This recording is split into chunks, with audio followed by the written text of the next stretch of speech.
Hello guys, ayan, magandang gabi, tanghali at umaga sa inyong lahat. Ayan, for today's video at syempre again, magbubukas tayo ng ating parcel. Dahil nga nagkaroon ako ng problema dito sa account ko na to, nagkaroon ako ng something, everything na bigla akong ikinagulat dahil pag check ko, nagkaroon ako ng mga something na your account is just like this. So, ayun, hinintay ko munang matapos yung aking problema dito sa account ko na to.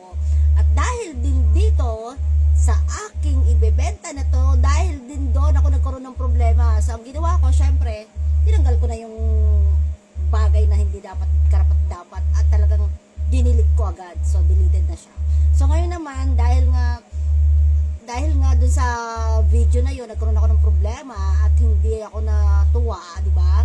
So, ang ginawa ko, ay syempre, meron naman ako ditong produkto ng product na yun. So, yun nilang gagawin ko. So, sinipagan ko na lang yung sarili ko para dito, di ba? So, ayan, bubuksan na natin tong parcel na to. Ayan. Para yan, ako na lang yung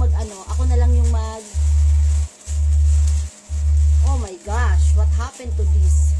Ay, nako. Why naman like this, no? What happened? Bakit nagkaganito tong product na to? Ay, nako. Basa-basa, sumabog yata. Naku naman. Sana sa mga nagde-deliver, minsan yung mga kumukuha ng parcel, huwag nyo naman ibato ng ibato. Tingnan nyo nangyari dito, oh. Oh. Tama ba tong ginawa nyo? Tingnan nyo, magpo-promote ako ng products, tapos ganito. Oh. Tingnan nyo, guys. Basang-basa. O, ayan. Sumabog na. Ayan. O, diba? Kita nyo? Ayan, o. Tama yung kamay ko. Ayan. May libre ng lotion agad. Automatic nagka-lotion na yung kamay ko. Hindi ko pa nabubuksan. So, by the way, wala naman akong problema dito sa products na to. So, ang problema dito is yung nag-deliver or yung mga kumuha ng parcel dun sa mismong nila, sa shop nila. Guys, please, huwag nyo namang itapon yung mga gamit or yung mga kasi nakakaawa din naman sa seller. Ano to, babalik ko doon sa sa binilihan ko. Di syempre lugi na sila, di ba? So wala na akong magagawa dito. So ang gagawin ko na lang dito is gagamitin ko na lang, di ba? So ayun. Ang bango. Uy, ang bango ha. Dahil nga nagka-problema ako dito sa sa product na to, nagkaroon ng problema ang aking account. So, ayan, ang ginawa ko, di syempre wala naman tayong magagawa, ayan, nag-order ang lola nyo. So, ayan, dumating nga dito is, ayan, pero wala namang problema. Hindi naman to kasalanan ni seller, guys. Huwag nyong sisisihin yung mga seller dahil yan, nilagay nila yan ng maayos. So, yung problema nga lang, yung mga nagde-deliver sa atin minsan, mga something, everything, alam nyo na. So, ayan. O, diba? O, ayan, o. Tapon, sayang. Hindi naman siya nabasag. Siguro nag-leak lang talaga kasi siguro mga tinatapon-tapon ng mga kumukuha. Sus ko. Guys, huwag nyo naman gawin yan. Maawa naman kayo kay seller. Hindi ko naman yan para ibalik, diba? O, yan. Gagamitin ko na lang ngayon. Diba? Mabango naman siya. Guys, ang bango. O, ayan. O, sige, by the way, total nandito na rin naman ako. Syempre, dahil nga, pinopromote ko tong product na to, dahil nagka-problema ako dito, ay pinilit ko na yung video ko. So, gumawa na lang ako nito. Automatic na ipopost ko na to. Ayan. By the way, guys, itong lotion na to is, masasabi ko is napakabango. Ayan. Sobrang bango niya, guys. Ayan, kinukuha ko na kasi nangihinayang ako Tapon syempre, gagamitin ko na to. Wala na akong choice So, ayan. Gagamitin ko na to. Bango. Ayan. Diba? Bango din naman. Bango siya. Ano ba nasira dito? Ayan. So, I think ito yung nasira niya. Ayan, no? So, siguro yung mga kumukuha nito sa warehouse, please lang naman. Parang awa nyo na naman. Kasi, kung sa iba-ibang mga kumukuha o bumibili, syempre, pag nakita nilang ganito yung items na nagli-leak or nasisira, nagkakaroon ng damage, ang sisisihin yan ay yung mga seller, which is ang seller naman, naglalagay naman ng ayos. Tingnan nyo, nakasecure naman talaga. Ang problema nga lang, syempre, hindi mo maiwasan yung mga salbahe na kumukuha sa warehouse. Siguro bago nila iangat, itinatapon-tapon, ginaganyan-ganyan, binabalibag. So, nangyayari, nagkakadamage yung product. So, ang mangyayari dyan, pagdating naman sa mga sa bumili dito, wala na, 'di ba? Yung mga buyers, nagkakaroon na ng ano ba naman 'to seller na 'to?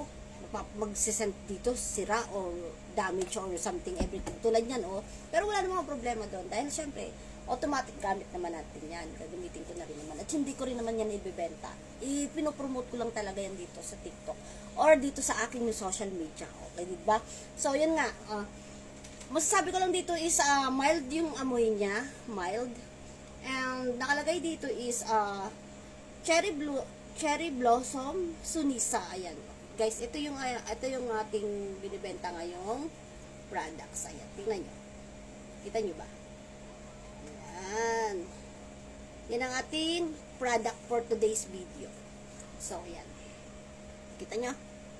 Okay, so ayan, sa mga sa mga kumukuha naman diyan ng mga parcel, ha guys, please lang naman, huwag niyo namang ibali-balibag, huwag niyo namang itapon-tapon yung mga produkto ng seller. Nakakaawa sila kasi kung sa iba-iba na pag nakakita ng ganito, isusoli ito. O di ba? Kalagihan naman ng seller, nagbebenta lang naman sila. Hindi naman nila yan kasalanan na masira dahil bago nila yan ipadala is talaga namang okay na yan. So ayan. So, ayan guys, ang masasabi ko lang dito is mabango. Sakto lang yung amoy niya. Sakto. Ayan, sobrang napaliwanag yata. Parang kakainin na ako ng liwanag dito. Hindi ko maintindihan bakit ganito yung aking ilaw. Parang bigla-biglang nawawala, bigla-biglang nagliliwanag. O, diba? Ayan, yan, diba? O, biglang lumiliwanag. Hindi ko alam kung saan. Parang may something like lang, ganyan. O, by the way guys, ayan na nga, andito na tayo. So, itong produkto na to is isa sa, nagkaroon ako ng problema dito sa account ko na to. So, ang masasabi ko lang is, dahil na dumating na din to, automatic dumating na tong lotion na to, masasabi ko lang naman is good. Hindi naman siya ganun katapang. Hindi ganun katapang yung amoy niya. So, masarap din naman siya sa balat. Hindi siya ganun kabigat. Hindi mabigat yung, pag nilalagay mo parang magaspang or something. Siya, napaka-smooth. Soft siya. So, sarap siyang gamitin. Ang lamig sa balat, guys, promise.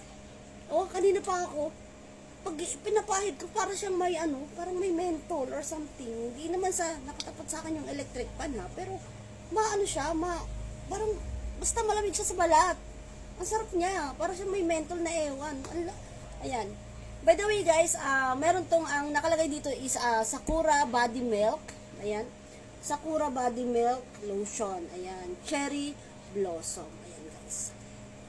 Sa mga gusto pong mag-avail ng ating lotion, ayan nakalagay. Ayan.